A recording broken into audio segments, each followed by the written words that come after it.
For the arts! Mike, Daisey, master storyteller, so great to have you in here, and I apologize for the early hour because you don't get your gears going probably till in the afternoon, right? Pretty much. Yeah. Pretty much. Well, I'll see what I can do. When you're thinking about things that you're going to use in your monologue, what do you draw from?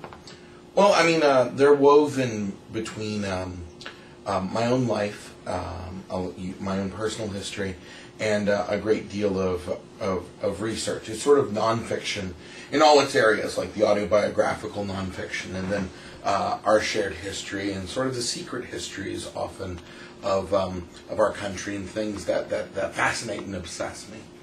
So these are not scripted, right? You're standing out there on the edge. Do you find that adds to the performance? It's kind of a do or die environment. Yeah, I think that it's sort of integral to. I believe in.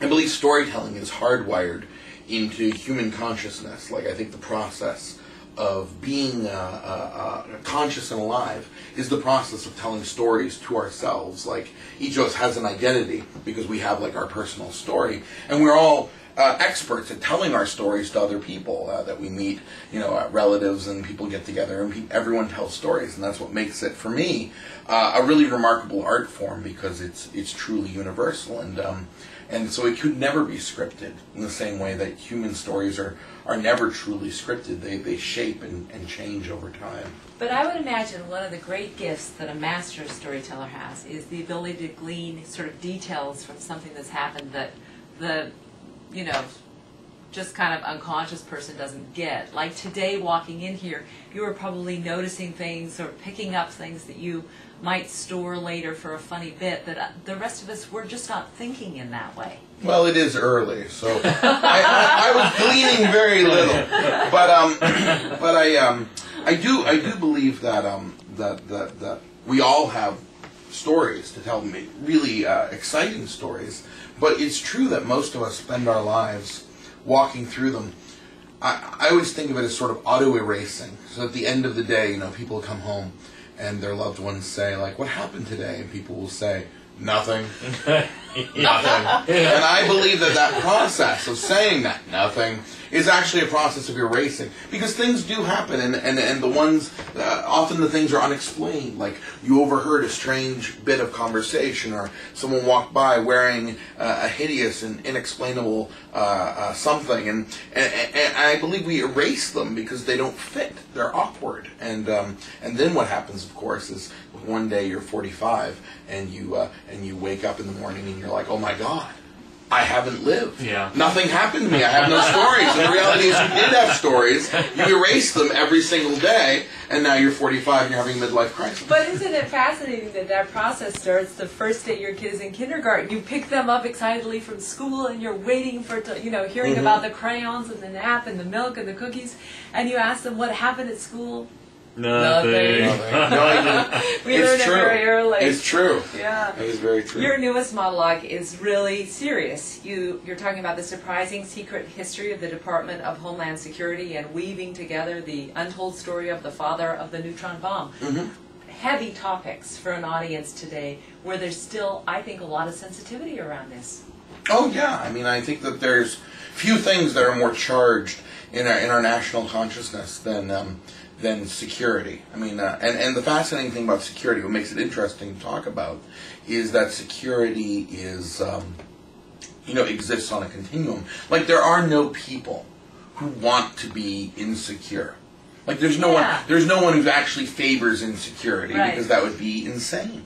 Everyone wants security. The question, though, of what we sacrifice to be secure and what actually does make us secure is a very textured one, and makes it really interesting to really try to talk about the ways in which our government wants to make us secure, and then what we want and expect from our government in that relationship we have. It's really worth talking about. So is the monologue made easier by the fact that it's been so many years that people have been forced to take off their shoes, and you see grannies in wheelchairs being stripped, and just the absurdity of how Homeland Security is actually doing its job with tens of thousands of Americans on this list of the do not fly. It's a kind of conversation that probably has more meat in it now than it would have if you'd done it on September 12th after the attack. Well, yeah, I mean, because I think that the process of like the current phase of security in our country, the charged environment is a period that begins after September 11th and continues to today, and will go on into the future. The monologue tries to draw connections between this current phase and the way things work now, and the event 60-odd years ago, with the detonation of the first atomic bomb, and the changes that happened post-World War II, where militarization never ended at the end of the war, and there was a new unknowable threat, which was the Soviets, which was like, it was out there, no one knows how big it is, so we have to constantly be ready. And there's a lot of connections in the way in which our government responds between this era and that era. So it's sort of an attempt to sort of paint a larger picture of the universe of security. Well, I'm just wondering, being so upfront about Homeland Security, have you noticed any funny clicking noises in your telephone lately? No, I'd like to think that I like to believe that if there were, that they'd be competent enough to do it without clicking. I like to believe. Sadly, any amount of research will reveal that there's really a staggering degree of incompetence in the Department of Homeland Security, and that's a large part of the piece, is talking about, as opposed to taking the position that there should be no Department of Homeland Security, or that we should abolish the military, instead of a position sort of at the far edge of the political spectrum. What I'm interested in is, if we are going to invest, have 200,000 employees in a department that is designed to ensure our security, we should have sort of minimum competency expectations. And they're terrible.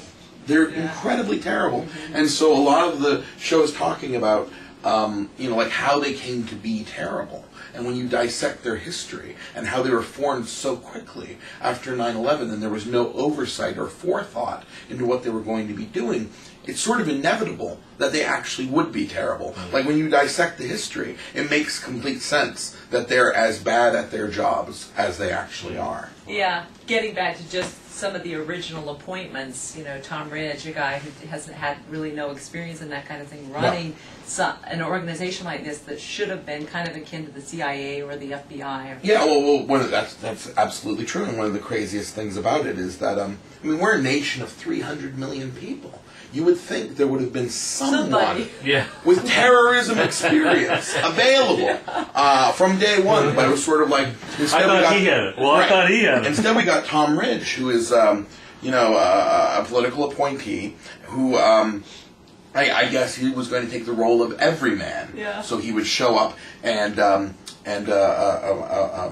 immediately from the beginning, he would be just like us. Like, he wouldn't know anything about terrorism, but he'd be reading Terrorism for Dummies and getting up to speed, just like the rest of the country is. So, that really is true, that the seeds of what happened right after 9/11, they really set the tone for the department as it's forming, just as sort of the groundwork was laid for even the idea of it in sort of the conjunction between the military and corporate interest. A lot of the show is about the sort of penumbra of giant corporations that make immense amounts of money supplying to the federal government, and how that creates a feedback loop where you always will need more contractors and more funds. So I want to ask you just a little bit about TBA, because I hear every year, that more and more artists and performance artists are looking at it, wanting to come here because it's a very cool event.